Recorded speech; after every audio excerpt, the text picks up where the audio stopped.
Thank you so much for joining us today. We are so excited to have everybody here for our Sharsheret webinar, Talking to Kids Throughout Cancer and Accessing Support for the Whole Family, presented in partnership with Pickles Group and Imerman Angels.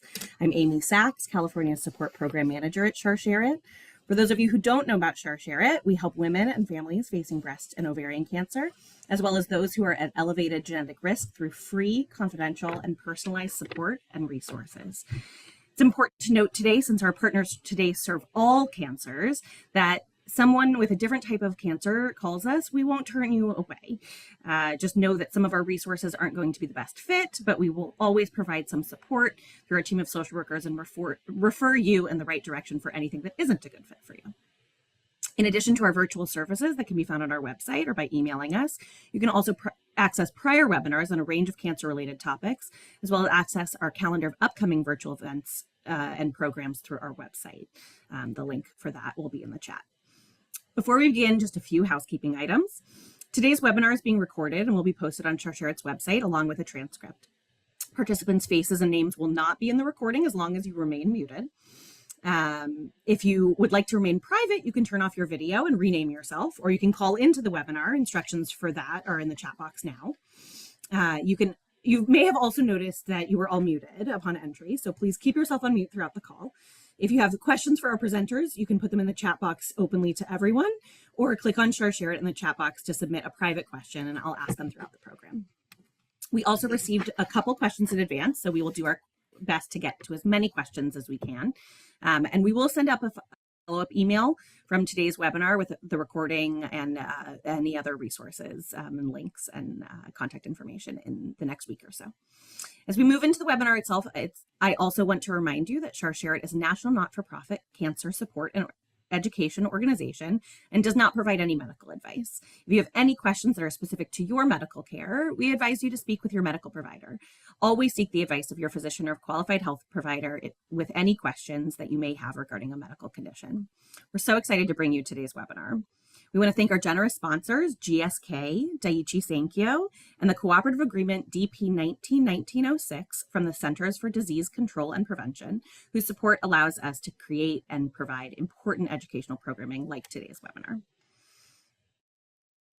Kelsey Mora is a certified child life specialist and licensed clinical professional counselor who specializes in supporting children and families impacted by medical illness, injury, and grief. She has extensive experience providing individual and group services to children who have a parent with cancer. Kelsey both guides parents and caregivers on how to best support their children and teens, as well as create unique opportunities to help youth make connections and increase coping and communication throughout a cancer experience. Kelsey works in private practice, is the author of The DOT Method, an interactive tool to teach kids about cancer, and is the Chief Clinical Officer at Pickles Group, a nonprofit that provides free support and resources to children and teens impacted by their parents' cancer. Kelsey, welcome, and thank you so much for being here today. We're so lucky to have you. Hi, everyone. Thank you so much for having me. I'm just going to quickly share my screen so you all can follow along with the presentation. All right. So I'm Kelsey Mora. I'm the Chief Clinical Officer for Pickles Group, and I'm going to spend some time talking about how to talk to kids throughout cancer. Just a recap of our agenda. So I'm going to share a little bit about developmental responses for different age groups. I'm going to talk about infancy through adolescence. We're also going to take a closer look at 3 tips that Pickles Group has developed in talking to kids about cancer. And when we talk about those 3 tips, I really want you to get in the mindset of applying those tips to any difficult conversation throughout a cancer diagnosis and treatment experience. Because while often people think of that initial diagnosis conversation, these tips can really be applied to any hard conversation, whether it be a surgery, a change in medication, a recurrence, or another difficult conversation that you're having related to a cancer experience. And those tips are pulled from our free family cancer support kit, which is something that anyone can request for free on our website, whether you are an individual or a healthcare provider. And then I'm going to turn it over to my amazing partners here, both at Imerman Angels and Sharsheret, to discuss how collectively you can access support for your whole family. So because of our peer-to-peer support services, together, we really feel like we can make sure that everyone in the family has access to support. Specifically, for Pickles Group, we're going to talk about the kids in the family. In order to build peer-to-peer support for kids, we recognize that that really has to start with the parents and caregivers in their life in terms of how they're talking to kids about cancer. So I'll start with the developmental responses and specifically infancy and toddlers. So we'll start at the very beginning. This is an age group that people often assume have limited understanding and comprehension. They might say things like they'll never understand, they'll never remember. There is some truth to that, of course, just with their development. That being said, it doesn't mean that it's not impacting them. So little ones will sense changes in their environment. They'll be aware of how others are acting, maybe disruption. Maybe their primary caregiver is suddenly in the hospital and there's a bunch of extended family members showing up to the house, or maybe there's heightened emotions around them. Maybe their caregiving or their feeding schedule has changed. In the instance of breast cancer, we often see a lot of parents who are unable to hold their infants and toddlers following a big surgery or things like that. So that can really affect infants and toddlers. And they may have some thinking around, did I cause this? Why is my parent not holding me? And so even though they're so little, we do want to explain in really simple terms why that's happening. In terms of preschoolers, so this is that age group that's starting to develop more language. And so they do understand a little bit more, but they're often going to relate it to what's familiar to them. So if we think about preschoolers who are maybe starting to go to school, interact in a classroom or childcare setting, they're often talking a lot about germs and covering their mouth and runny noses. And so they may think that every sickness is the same. And so when we're talking about cancer with preschoolers, it is important to talk about cancer as something different, that it's a problem with the cells. It's not contagious, it can't be shared, but also the recovery or the treatment looks a lot different than a cold or a flu. It's going to be much longer. A person may look a different kind of sick. And so helping preschoolers really distinguish the difference between cancer and maybe what they're used to when they hear words like sick or medicine or things like that. They also have a lot of magical thinking. So this is the age group that is thinking a lot, trying to make sense of the world around them. And so they might think things that are really far from the truth, maybe even kind of fantasy or made up. And so having parents and grown-ups who can explain things to them in a way that makes sense to them can be really helpful for them to have honest information and not feel like they need to try to make sense of things on their own.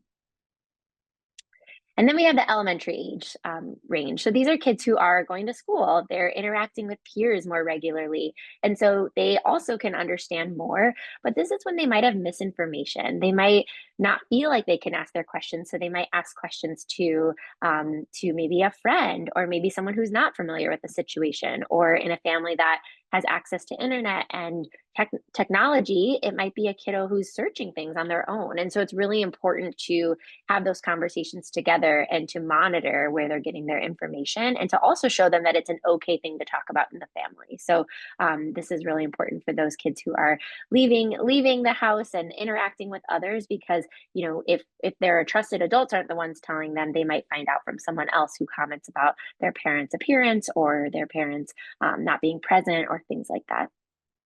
And then lastly, adolescents. So this age group is also a little bit misunderstood because we assume they understand, but they are still young and they may have never experienced anything like this before. So they might be thinking about really big picture. Often they're thinking, how is this going to affect me? That's not selfish. It's very normal at this age group to be thinking about, how is this going to affect me? How's this going to affect my schooling, my peers, my activities? They might be struggling with roles. Maybe they're the oldest of a large family and they needed help with caregiving or help with other things at home. And that can feel confusing because they also have things that are important and independent to them. So having those open conversations with teenagers about how this is affecting them and how we can work together to make it work for everybody can be really important, because if not, they might express their feelings. Maybe they're going to feel kind of angry, or maybe they're not going to be as helpful. And it may seem like they don't care or like they're not understanding, but it may mean that they actually have feelings that need to be expressed and discussed so that they can better understand and work together with the family.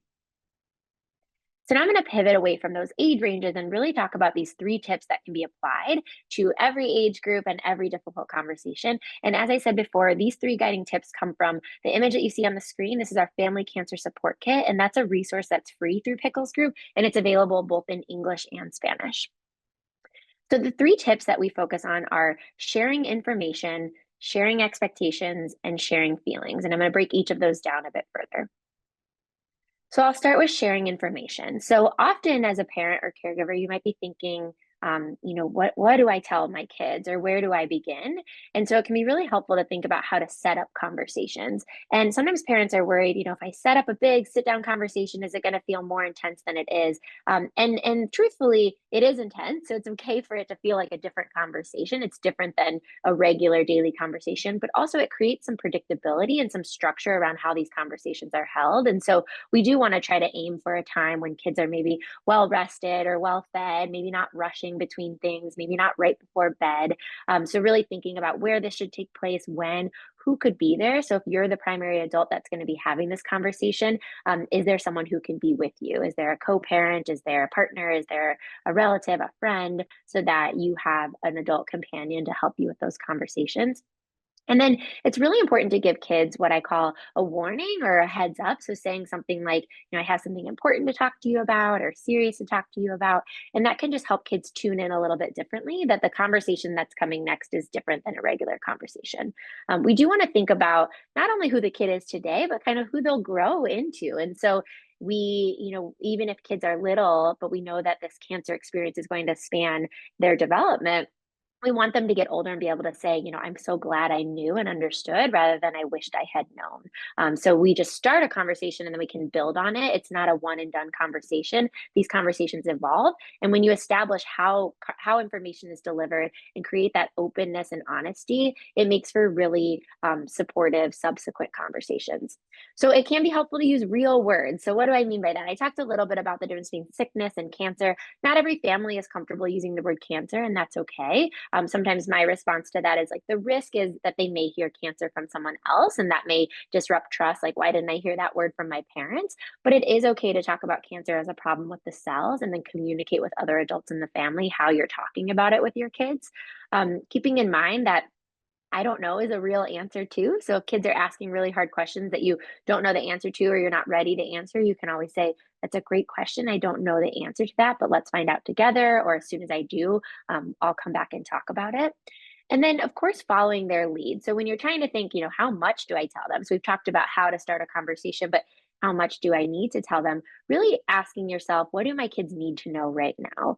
What are they going to see? What are they going to observe? What are they going to experience? So if you're at an earlier stage of a diagnosis, it might be a hospitalization. They need to know where I am and why I'm gone, or coming home following a surgery. What does that look like? How's that going to affect them? Well, a parent can't drive, a parent can't hold them. We're going to have extra caregiving help. Those are going to be changes that they're going to see and experience and be curious about. And so when we talk about what they need to know, that can lead to what they want to know. So they may ask more questions, they may not. I recently did a project on kind of different responses that kids may have following a difficult conversation. And it's really important that every reaction is usually normal. So if you have a kid who gets really quiet, that's okay. If you have a kid who wants to go run and play, that's okay. If you have a kid who has a lot of questions, that's also okay. I really believe that when kids have those responses, they're just showing you what they need in that moment. It might be space, it might be curiosity, it might be a break, and all of that is okay. It doesn't mean that your conversation went poorly. It just means that they're showing you what they need, and they will kind of self-dose how much they can handle at any given time. So they'll show you, I think I've had enough for now, or I need a lot more. And really, there's no specific script. So if you're feeling nervous about any conversation, just remembering that having the conversation in the first place is really just about opening the lines of communication and building trust with kids, which ultimately reduces their fear. So the next tip is sharing expectations. So this is when we might move a little bit past some of those acute conversations and think about, when do we have those conversations, and what are they, when are we talking to kids? And so a lot of times parents might fear, if we're talking about cancer, will it be all we're talking about? And in my experience, I often find that when we're talking about the hard thing, we are talking about it less, because kids start to learn and trust that we'll talk about it when we need to, when there's a change or an update, or when the child has questions. So really focusing on any changes, when there's maybe a change or an update, talking to kids about what's going to be different. There will be a lot of things that change, but there's also things that can be the same. So talking to kids about what's going to be different and what's going to be the same. You're still going to go to school, but grandma or Bubby is going to take you, right? So helping kids understand who's going to be there for them. Also talking to them about the unexpected. And we can't predict everything, but when kids get used to honest information, then when something unexpected happens, it's not as hard to talk about it, because we can say, oh, remember how dad has a problem with their cells. They're in the hospital right now because they had a fever, and the doctors have to keep extra care on them, and then they'll be home soon, right? So we're not starting from the beginning. We can build on what we've already discussed. Obviously, navigating cancer with kids, there's a lot that can feel out of everyone's control, and that includes kids. And kids really benefit from feeling a sense of control when there's so much change in their environment. So, one really simple way to do this can be to provide kids with choices.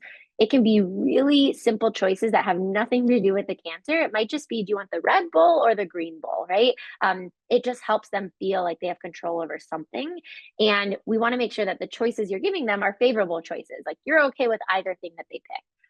If it's bedtime, maybe it's, do you want 2 books or 3 books? Maybe it's not 2 books or 10 books if you're not okay with 10 books at that time, but really giving them choices that you're okay with them picking. And that creates some limits and boundaries, which helps with structure. You may also be providing choices about how involved the child wants to be. Can they come visit and see the clinic? Can they make a picture for your hospital room? Can they help pack your bag with you? Do they want to be involved in any caregiving? Some kids feel really empowered and honored when they can get their parent water or help with something. Sometimes that can be overwhelming to do those things. So, really providing different options for how involved kids want to be.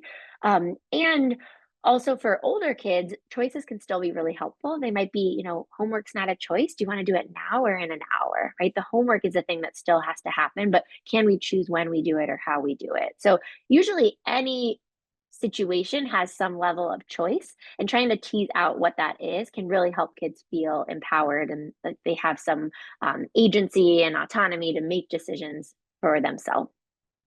And then this is a tricky one, but I'm going to explain it further. So, keeping things consistent. Well, we know when navigating cancer, there's not a lot that feels consistent, not a lot that feels normal. And that's why it's so important to find ways to build back in that structure, that routine, that predictability, even rules. Sometimes when navigating a hard thing like cancer, it might feel really natural to want to give in or be more flexible. And there might be a time and place for that. But kids really thrive when they know what's expected of them and they have structure. So we know that their schoolwork or their studies or their activities are the things that give them some purpose and some stability. And so, really thinking about what matters to them and really prioritizing these things.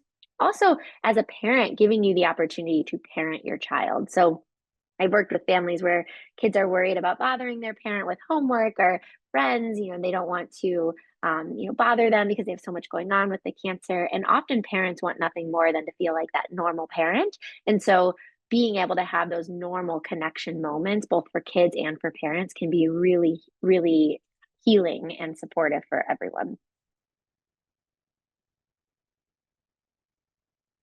Now, so the last tip is about sharing feelings, and this is really about often, when we can't control a situation, we can control how supported kids feel, and it's not uncommon to feel like you need to be, strong for your kids. I put that in quotations because I think we really need to ask ourselves, what does being strong really mean?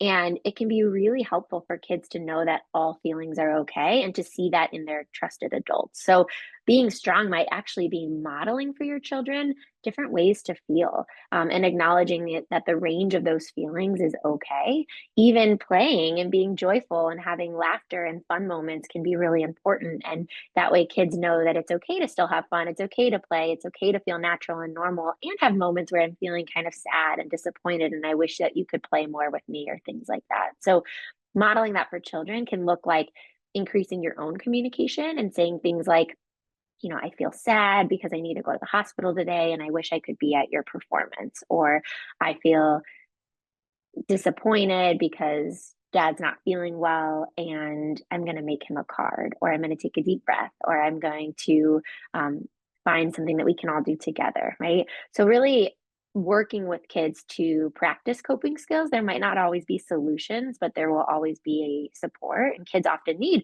support over solutions. So, that can look like really embracing those feelings together, that all feelings are okay. And we need to find safe, healthy outlets for those feelings. And so, remembering really those body basics, like making sure basic needs are being met, hydration, sleep, nutrition, those can really help kids cope well when their baseline is kind of more supported. But then also things like breathing that can really help just regulate the nervous system for you, for your kids. Different outlets. Not every kid needs calm outlets. Some kids need to run in place or do jumping jacks or squeeze things or throw things that are safe to throw. Sometimes kids do need music or they do need stretching. And so really normalizing the different types of outlets, creative outlets. Maybe you have a kiddo who benefits from art or writing, but or music, but really acknowledging that everyone copes different. And the important thing is that you're making time and space for that coping. And those are transferable skills to everyday life. So regardless of the fact that you're focusing on it as a result of this difficult time with cancer, those are skills that can be really helpful to kids throughout their lifespan. And so they're good things to just practice regularly, and to help bring the family together through a hard time. So I'm going to talk a little bit more about Pickles Group as an organization. That was kind of a brief overview of how to talk to kids about cancer and different parts of cancer and our 3 tips. But again, the ways that we support families, I'm going to talk about a little more detail in case you're wanting more. So our mission is free peer-to-peer support and resources for kids and teens impacted by their parents or guardians' cancer. So when we talk about accessing support for the whole family, we are really bringing kids together. And so youth peer-to-peer support. We have a research article from 2017 by Benet Shah and colleagues that really speaks to what 3 things kids need to thrive through a parent's cancer. So those 3 things are listed on the screen here. The first is honest and age-appropriate information. The second is coping skills. And the last one is connection to peers. And so we really recognize and value all of our programming is rooted in these 3 things. We believe that when kids have an understanding of what's going on, they have coping skills, and they feel connected, that they can have an easier time navigating their parents' cancer. So how do we do that? So I talked about our free family support kit. Usually when families first engage with Pickles Group as an organization, they're receiving or requesting our support kit. We have distributed, I think, almost 30,000 of those across the country in different healthcare centers. So if you're getting treatment at an infusion center or a clinic, we want hospitals to be handing that support kit to you when you're asking, how do I talk to my kids about cancer? But if we're not there yet, we're only a 3-year-old organization, you can request one on your own. You can go on our website, request that. We'll send it digitally or in print. And it has more information about the 3 tips I talked about today, as well as those developmental responses, a family-friendly activity, common questions that kids ask about cancer, as well as some additional supportive information in there. From there, we do a lot of webinars similar to this. We have a How to Talk to Kids About Cancer webinar. We have a clinician webinar for healthcare workers. We also have some on-demand content. So we have like a 4-minute recap of the 3 tips on our YouTube channel. So different ways to get that information as a parent. Once parents feel more confident having those age-appropriate conversations with their kids, we engage our kids. So we have a Connect Over Cancer program, and I realize it says fall on there. That meant to say winter. We are currently enrolling for our winter cohort. Registration actually closes this Friday. So if you have 1st through 12th graders in your life who could benefit from this program, it's completely free. It's 5 weeks. It's virtual. It's national. I designed the curriculum. It's a social emotional curriculum, but then we have trained and skilled volunteers who deliver that. And your kids will be with same aged peers across the country who can connect with a parent living with cancer. And then after that Connect Over Cancer program, we also have ongoing ways to stay involved. We have a monthly program that's in pilot mode right now called Pickles Jars. So it gives kids more frequent long-term touch points to stay connected. We're really about closed groups. So the same group of kids is seeing each other each time, to build deeper relationships. And then we also have some in-person programming in the Chicagoland area, as well as Columbus, Ohio. Those are like quarterly events that are kind of family outings that are focused on fun and connection. Last but not least, I am in the works of planning our 2025 webinar series and some of our other on-demand content. But I can tell you for sure that on January 24th at 1 p.m. Central, we are doing a collaborative webinar and panel with other organizations who support children of parents with cancer. So that's Wonders and Worries, Bright Spot Network, and Kesem. I'm going to be doing a similar talk to today, but then we're going to have a panel where you'll hear from parents themselves who are also in nonprofit leadership roles. So that's going to be on our website very soon. We're just working on the final details, and that's something that you can register for as well. So next steps, you can email us at contact@picklesgroup.org. You can visit our website, picklesgroup.org. If you're a social media user, we are on all of the common social media channels, putting out content and reminders. And for those of you who shared your contact information, we will add you to our email list so that you're getting updates. But again, our registration for the winter cohort does close on Friday. So if you're a family who could benefit from this now, we would love to have you enroll. And you can reach out to us right away and we'll get those forms filled out so that your kids can be part of our winter Connect Over Cancer program, which starts in January. Thank you so much. I'm going to stop my screen and turn it over to Jackie with Imerman Angels. Actually, Kelsey, we had a couple questions for you come in through the chat. So thank you so much. Let me just say first, before we get to the questions, this has been so helpful. I've already heard you give a few trainings, both to the Sharsheret staff, and I've watched some of the Pickles Group webinars, which I can attest to being fantastic. And I learn something new every time. It hits you different. And you're really updating. So I really appreciate everything you shared. So helpful. So the first question is about a possible reoccurrence, which I know can be a triggering topic for some. So if this feels triggering to you, feel free to, close your ears for a moment. My son is 9.5 and I'm currently no evidence of disease, but being monitored for slightly increasing lab work. And should our family be in that position again, I feel like telling a child that it came back and chemo may happen again would be even harder for them to understand and accept, with more fear attached this time. That would be super helpful to hear about. Do you have any thoughts for somebody dealing with a reoccurrence? Yeah, definitely. I mean, I think some of it, I understand that balance of integrating like the gratitude around being no evidence of disease and also like hopeful and fearful all at the same time. It's such a common experience that I see parents and families navigate. And I think similar to the tips we talked about today, some of it's going to depend on how the diagnosis was discussed when it was active. A child might have been a very different age, right? So 9, Right. and depending on how long it's been, they might have been much younger. So really kind of assessing what they already know and understand, really needing to build on what they understand. You might be feeling like you're having a first time conversation about cancer again if you find yourself Right. in that position. But really being able to build on that and starting with, I have some unfortunate news. I have some sad news. We talked about that warning sign. Remember how cancer is a problem with the cells.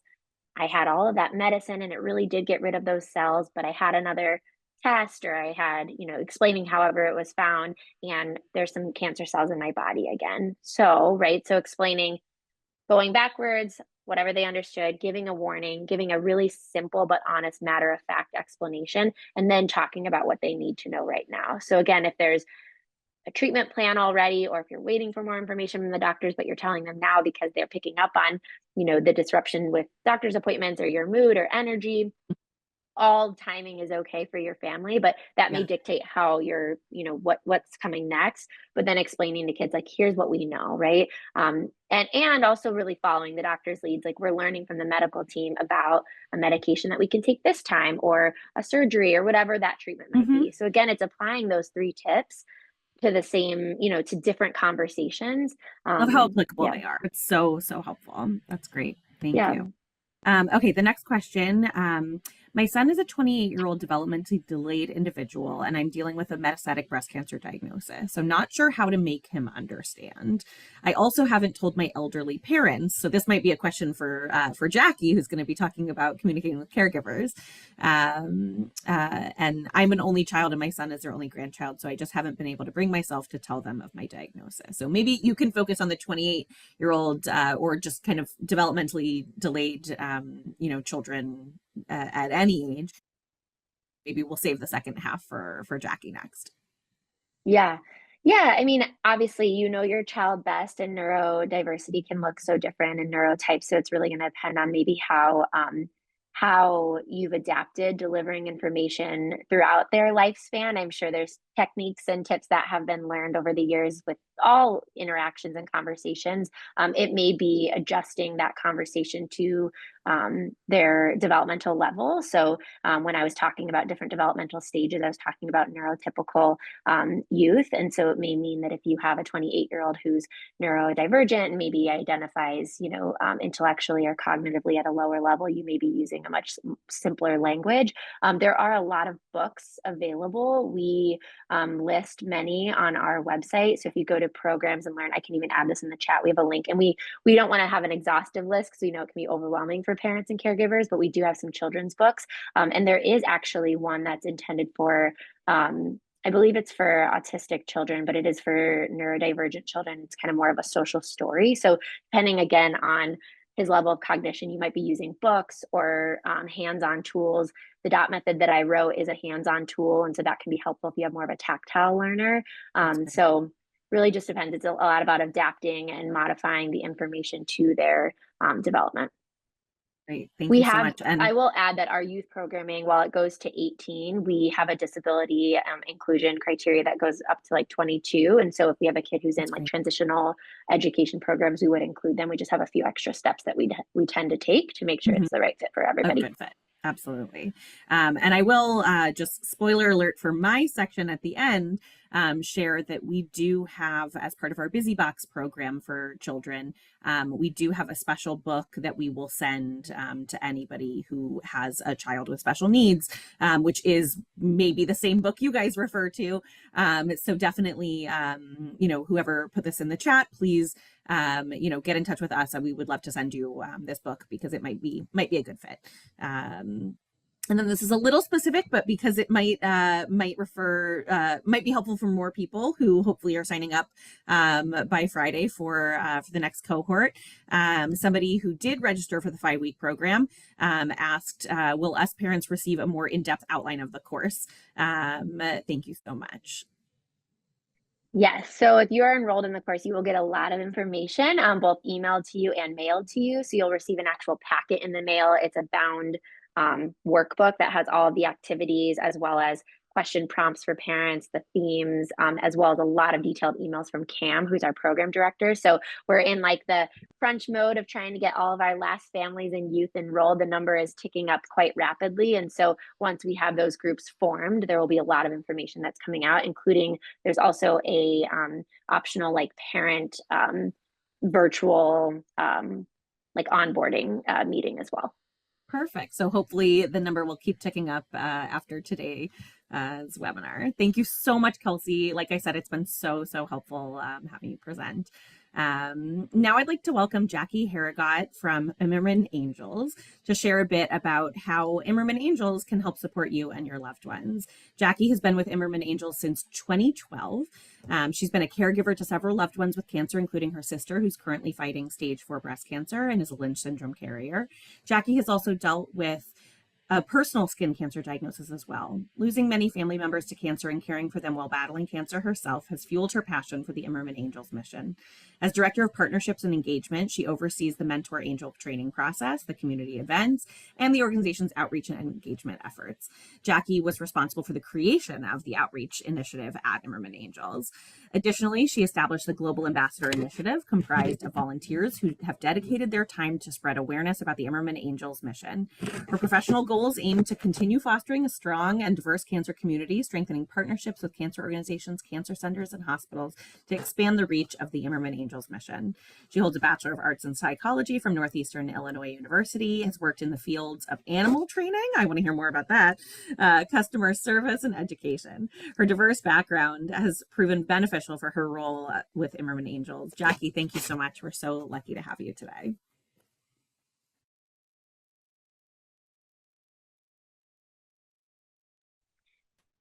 Switching over all the screens. Can you hear and see everything? Okay. Yes. Okay, perfect. Thank you. Well, thanks for having me. Thank you for this invite, and I appreciate everything that's already been shared. In fact, I've asked for a few of the resources myself, so that way we can continue to educate our community a whole lot more. So I always like to start my presentation off with this weird slide. It is intentional, but it's always fun because people do react very differently. You know, sometimes they're like, yikes, that's the wrong slide. What is she doing over there? But it is intentional. I show this because it's pretty simple to understand. Most people have heard from other people about a restaurant, or they have, decided that they wanted to attend a new restaurant. They wanted to check it out. But a lot of times people will go ahead and ask a question to someone they already know may have been there. So they'll say, simple questions like, well, how is the food? How was the service? Was it expensive? What did you wear? What did you order?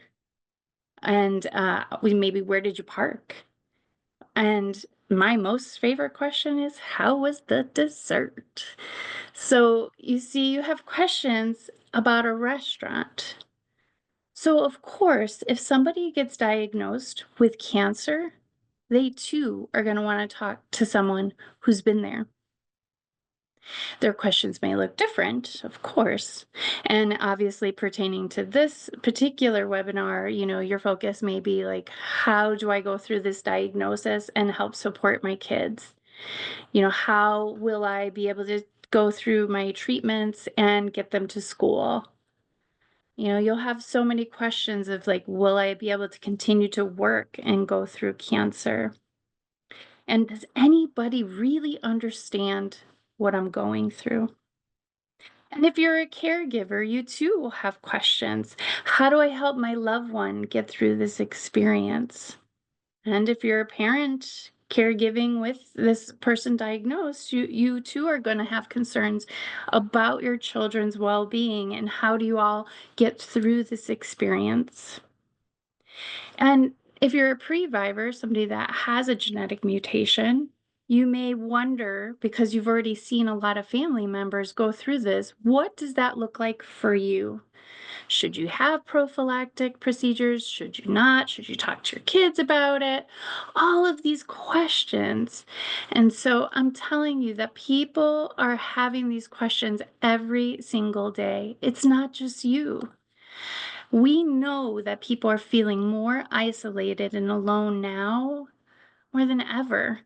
And it doesn't have to be that way. You see, there's a free organization out here to support you and get you connected to someone who really understands. This is why Imerman Angels exists. We connect one-on-one a person that's already been there, done that, for all cancer fighters, survivors, previvors, and caregivers, so that they don't have to go through, and you don't have to go through this experience alone. We envision a world where cancer is not a solitary experience. Now, why am I the one talking to y'all about this and sharing the mission of Imerman Angels? Well, you see, I too have a personal experience with cancer. This is not just professional. I'll tell you that when I came to Imerman Angels, I had already lost my grandmother, my grandfather, my uncle, my aunt, and even my mom to cancer.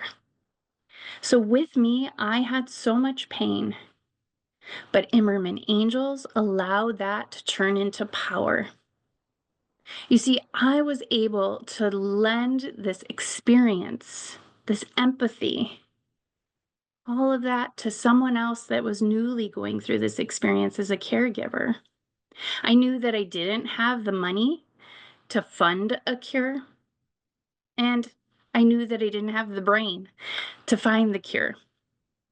But with my experience, I was able to do something else in another way to help other people. I became what's called a mentor angel. A mentor angel is a volunteer, a cancer confidant that has already gone through these experiences. They can shed some light, some comfort, some understanding, some tips and tricks to newer people that are just coming down the road.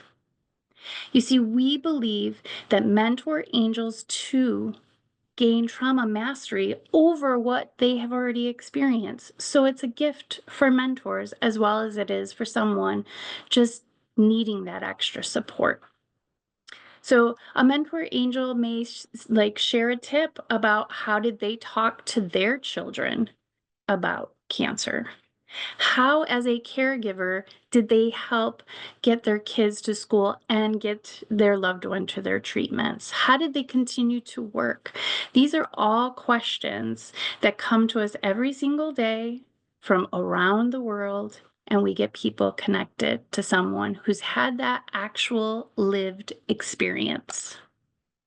Now, a lot of people wonder about our training of our mentors. We absolutely do train our mentors, but obviously the bulk of their training is their own experience. We can't train them on that, nor would we want to, right? But we do give them a mentor angel training guidebook, and they go through quizzes and videos to make sure that they understand how best to be somebody that can support others going through this. And we set up clear expectations and always allow the mentors to know we're there for additional support. Now, where's this magic happening? As I mentioned a little bit earlier, it is global. We've been doing this for over 18 years now, and we are doing this in over 120 countries. We serve all cancer types, and we have over 15,000 mentor angels that have registered with us. And while that sounds like a lot, everybody has unique experiences. So we're always looking for more mentors, but we're always looking to support more people as well. That is our biggest problem, is not enough people know about us. Because what in the world is an Imerman, right? So Imerman is Johnny Imerman, our founder's last name. He was a testicular cancer fighter at age 26, and he didn't know what to expect. Although he had friends and families surrounding him all the time, and they all told him, hey, it's going to be okay. You'll get through this. You got this, man. That's great to have. But it's kind of like if somebody says, yeah, go to that restaurant, order this food, wear this outfit. That's not expensive. This is how you get there. And you're like, oh my goodness, thanks for all this information and advice. When's the last time you were at that restaurant? And they're like, never. It's not as helpful unless they've truly been there. So how does this support start? Well, it's super easy. You just go to our website, which is just immermanangels.org, and you can go ahead and register there. We actually schedule calls for you through that website, or you can actually just call our phone number too, which is listed on the bottom of the screen. Either way, you will go ahead and get an assessment from one of our amazing cancer support specialists where they'll figure out your needs and prioritize those and figure out who we can match you with that's going to be your best mentor. It's so unique because it's very different than a support group. You see, when you go to a support group, I'm not saying it's bad, it's good. But when you go to a support group, it's different. You have multitude of feedback. You have different ages, different experiences. And again, it could be so beneficial. But when you have a peer, it is your person. It is your person that is around your same age, that had the same number of children, that were the same age when you got diagnosed, could be the same cancer type, could have had the same treatment. You see, we dive down deep to get people matched to their exact person, their peer. 97% of the people that do get through our program, they actually report that they would recommend our service to other people going through this. And I always say, you wouldn't recommend a bad restaurant, right? So here are some of the peer-to-peer organizations, the peer-to-peer partners that we have. And so what that looks like is these organizations allow us to do their peer-to-peer matches. So instead of recreating the wheel, they just go ahead and say, hey, Imerman, you go ahead and make these matches for us. And so we are working together and really trying to build a community where no one feels alone. These are some of the additional resources that you can definitely find on our website. One that is most downloaded is the Grief Toolkit. And so anybody going through this experience, not just somebody that's lost a loved one, but has lost a something, which oftentimes comes with this diagnosis, can use this grief tool kit to help them get through this. Additionally, I would say that the journal is also really beneficial. It helps you with some prompts and just different ways of thinking of things. So please feel free to just visit our website there under the resources. And that's really all I have today, but just again, encourage you all to just, if you're ever thinking to yourself, God, I wish somebody could answer that one question, you can. Just register with us and we'll find you that person. Thank you all for your time and your ears, and I'm sending you all well wishes. Thank you so much, Jackie. I've been referring to Imerman Angels for all 8 years that I've been working at Sharsheret, and I love hearing more about what you all do, and I'm just so grateful. We do have that question from earlier that I wanted your take on. So the person who shared that they haven't told their elderly parents. I hear this a lot as a Sharsheret social worker, that people have a lot of trouble breaking it to elderly parents. So, what are your tips for that, or any thoughts you might have? It's interesting because when you asked that question earlier, and also Kelsey's information, I feel that a lot of the tips are similar, right? That connecting with peers is obviously one of the first things I would say, is connect and find out how they told their parents, so you can get inside tips and tricks of what works and what doesn't, so you can actually get connected to a few different people. But really about, true and honest information, being as transparent as possible, and just recognizing who you're speaking with, and what level, you know your parents best probably, so you would know how to address the conversation, whether you are the family that sits down at the table every time and discuss conversations. In my family, we do have those sit downs, and before we do that, I will typically say, like, listen, I have something that I need to discuss with you, and you may not like it.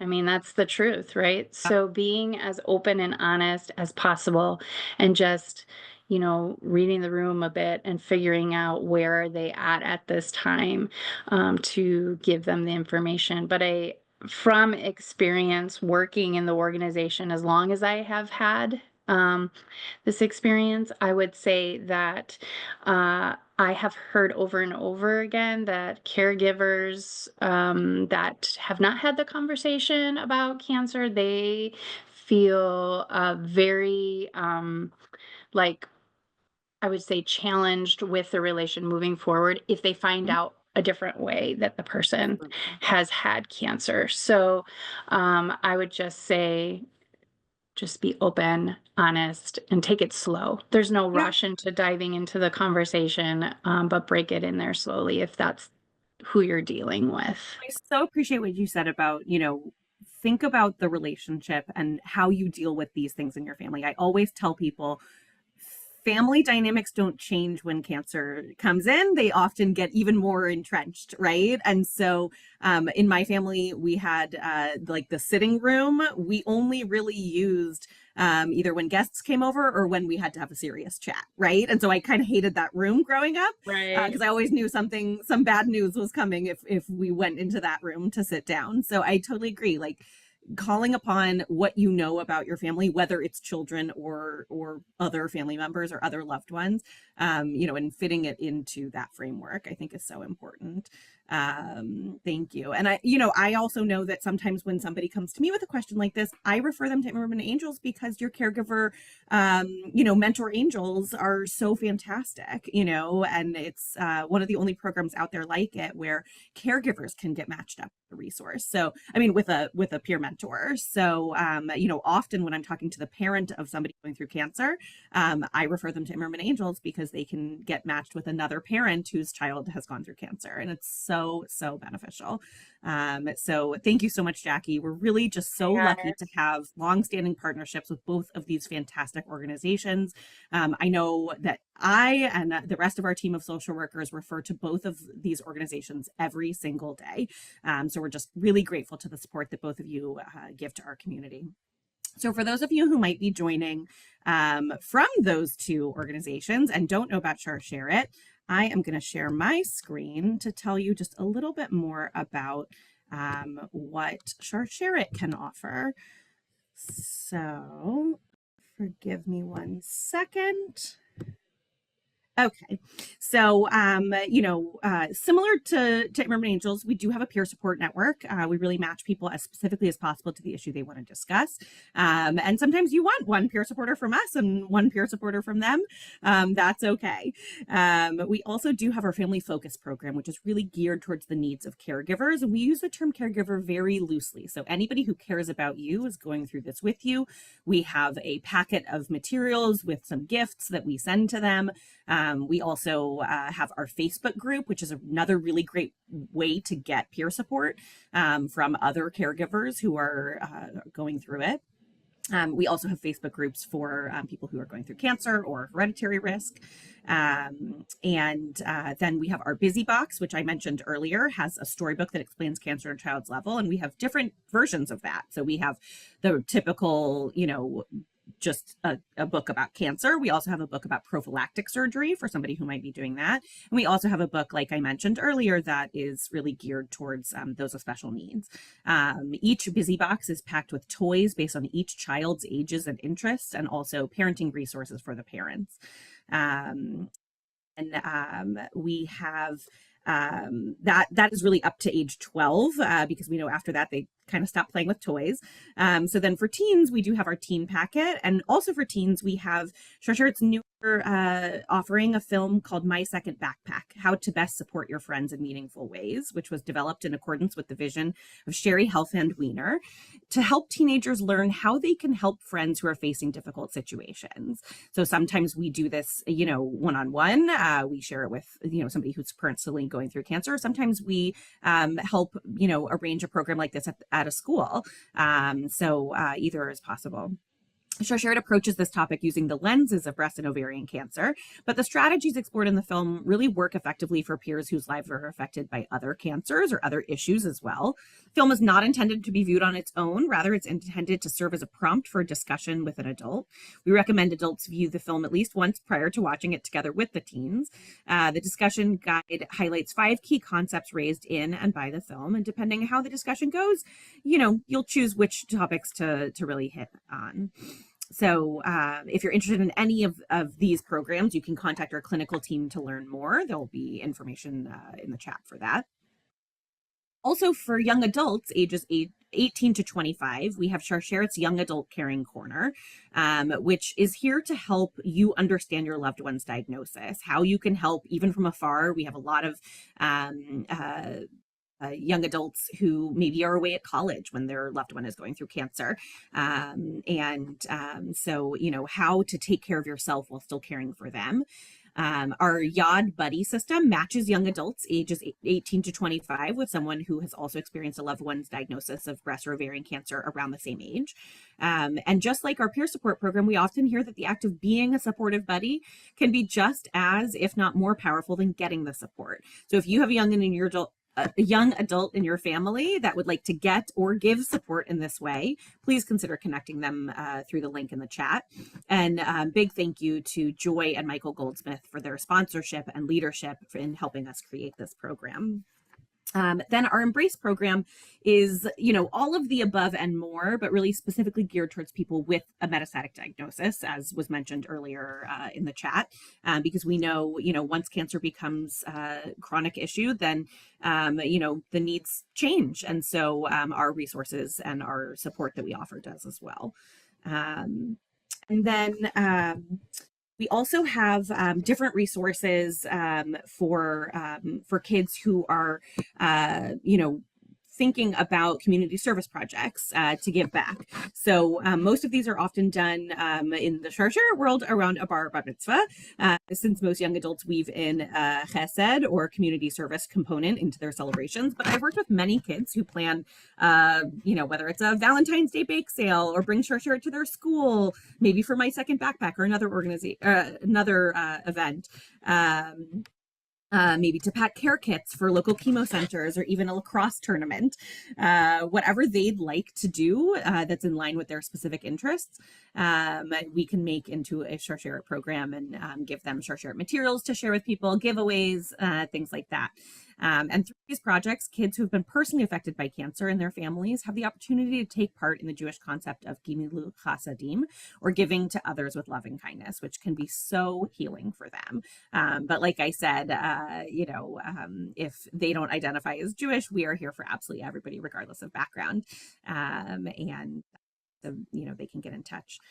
And then here are some of our other resources that maybe are not focused on children and caregivers, but are still really worth mentioning. Our Best Face Forward kit comes with makeups and lotions. Everything's paraben and phthalate free. And we'd love to send that to anybody going through the cosmetic side effects of treatment. Our Thriving Against Survivorship kit comes with a binder that helps you keep your health records organized. It comes with a cookbook and exercise bands to help you feel at your healthiest.